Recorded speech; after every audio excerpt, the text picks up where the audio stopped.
Jangan lupa subscribe YouTube channel Metro TV News dan jangan lupa nyalakan notifikasinya.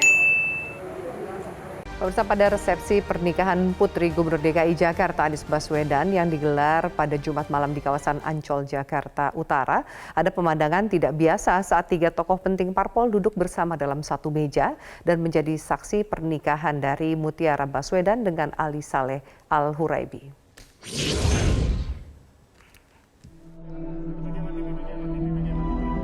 Kemeriahan acara resepsi pernikahan Putri Sulung Gubernur DKI Jakarta Anies Baswedan Mutiara Baswedan dengan pasangan pilihannya Ali Saleh Al-Huraibi semakin lengkap dengan hadirnya sejumlah pejabat tinggi negara dan petinggi parpol lainnya. Selain Presiden Jokowi dan Ibu Negara Iriana Joko Widodo, hadir pula sejumlah petinggi partai politik seperti Ketua Umum Partai Nasdem Surya Paloh, Ketua Umum Partai Demokrat Agus Harimurti Yudhoyono atau AHY, dan Wakil Ketua Majelis Syuro Partai Keadilan Sejahtera Sohibul Iman. Ketua Umum Partai Nasdem Surya Paloh pun menyampaikan ungkapan bahagia dan doa untuk kedua mempelai. Keluarga dan kedua mempelai ini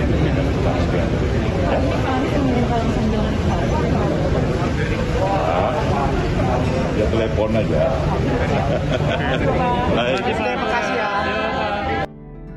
Pemandangan tak biasa terlihat saat ketiga petinggi parpol yakni Surya Paloh, AHY, dan Sohibul Iman yang tampak duduk bersama di satu meja resepsi, serta berbincang akrab.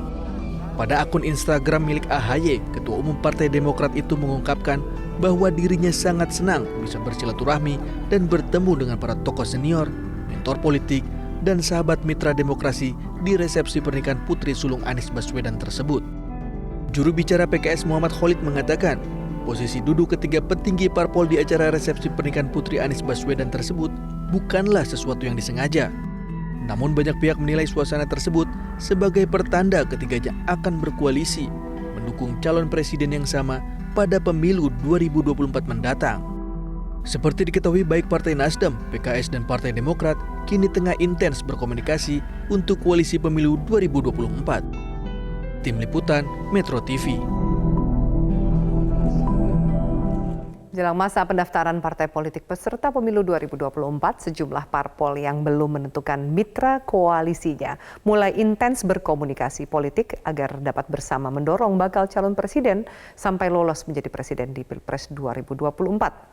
Bertemunya tiga petinggi parpol dalam satu meja di resepsi pernikahan Putri Sulung Anies Baswedan dinilai sebagai sinyal awal terbentuknya koalisi antara Partai Nasdem, PKS, dan Demokrat. Untuk membahasnya sudah bergabung bersama kami Kepala Bakomstra DPP Partai Demokrat, Herzaki Mahendra Putra. Pak Zaki, selamat sore. Ya, selamat sore Mbak.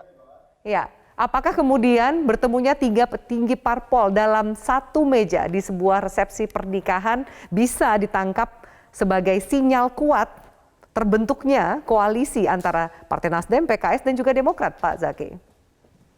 Ya, pertama ini kan hari yang berbahagia ya Mbak ya.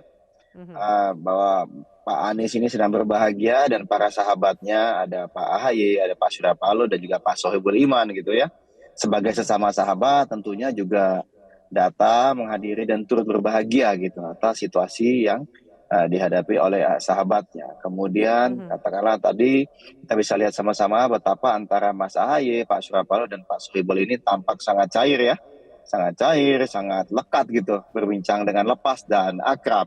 Ya ini kan kita senang Mbak melihat silaturahmi antara tokoh politik ya yang bisa jadi akan menjadi game changer nantinya buat di koalisi, buat Pilpres 2024 ini. Nah ini bagaimanapun namanya keakrabannya itu kelihatan alami ya, ini kan menjadi langkah awal sebenarnya, chemistry. Karena bagaimanapun koalisi yang nantinya akan dibentuk tentunya kan memerlukan kesepahaman dan juga kesepakatan bersama Mbak.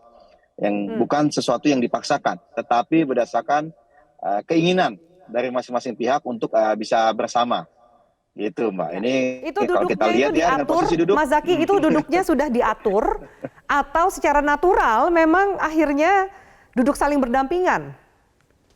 ya ini alami aja Mbak. Jadi waktu pada saat di lokasi ya kan ada berpapasan, Pak Sohibul Iman dengan Pak Surya Paloh sudah ngobrol duluan.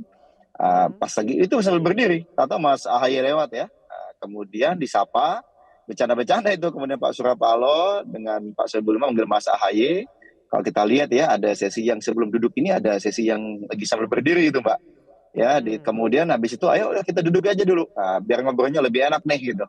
Ya kan, nah gitu kemudian, nah ini kan ada nih videonya ya, pada saat sedang berdiri, habis itu kemudian duduklah mereka bertiga kebetulan, dan kemudian ya adalah beberapa pembicaraan lebih akrab dan hangat lah gitu di tengah-tengah resepsi ini gitu. Materi Nah, khusus ini kan yang Anda katakan lebih akrab dan hangat itu apa, Mas Zaky? ya pertama kan ini hari yang berbahagia buat sahabat-sahabat beliau ya gitu. Mas Anies sedang menikahkan anak tercintanya gitu. Kemudian yang kedua bahas sedikit lah Mbak mengenai isu kekinian ya terkait situasi masyarakat dan bangsa kita. Ya juga rencana pertemuan lah ke depannya gitu Mbak terkait dengan koalisi gitu antara ketiga parpol ini gitu. Hanya kan memang nantilah untuk detailnya gitu. Kalau bicara koalisi ya tipis-tipis lah Mbak. Ada lah gitu ya, tapi kan namanya momentum informal. Yang paling penting kita bisa lihat silaturahmi antara tiga sosok penting di tiga parpol ini terjalin begitu cair ya, begitu natural, dan ini ya menjadi pertanda baik. Nah, seperti inilah seharusnya katakanlah suatu kemitraan ke depannya dibangun berdasarkan tadi chemistry yang misalnya itu mengalir secara natural gitu. Chemistry-nya dianggap sudah ada, kemudian bahkan sudah membentuk tim kecil dari Demokrat, Nasdem dan juga PKS, bahwa kedepannya semakin menguat nih sepertinya rencana untuk berkoalisi jelang 2024.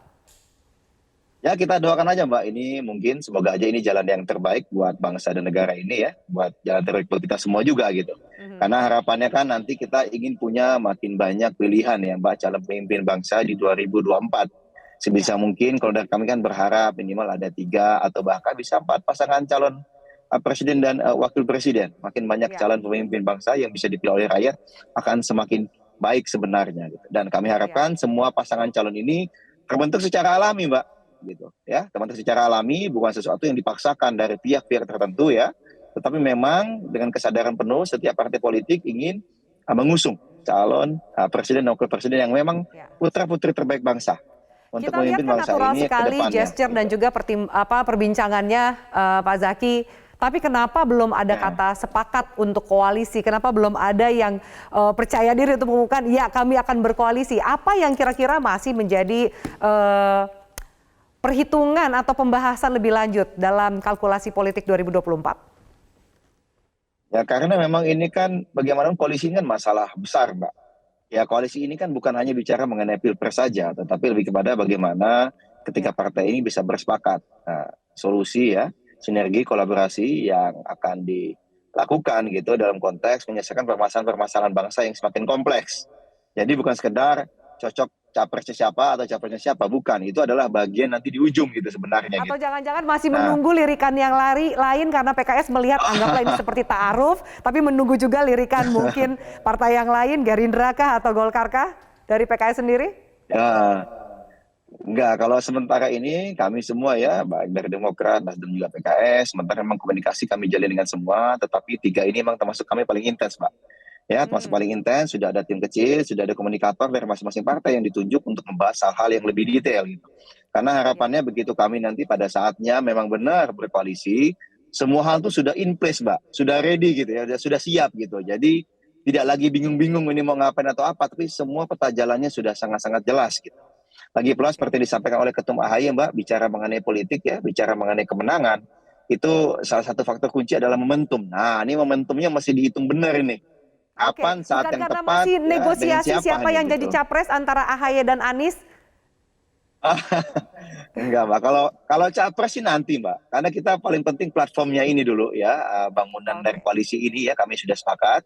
Pak Surya Paloh ketika bertemu Mas AHY juga kita ketemu dengan teman-teman dari PKS bahwa ya paling penting platformnya dulu nih, fondasinya dulu, visi misi, gagasannya dulu. Seperti apa koalisi yang akan dibangun ini bisa menyelesaikan permasalahan-permasalahan bangsa sekarang dan kedepannya gitu.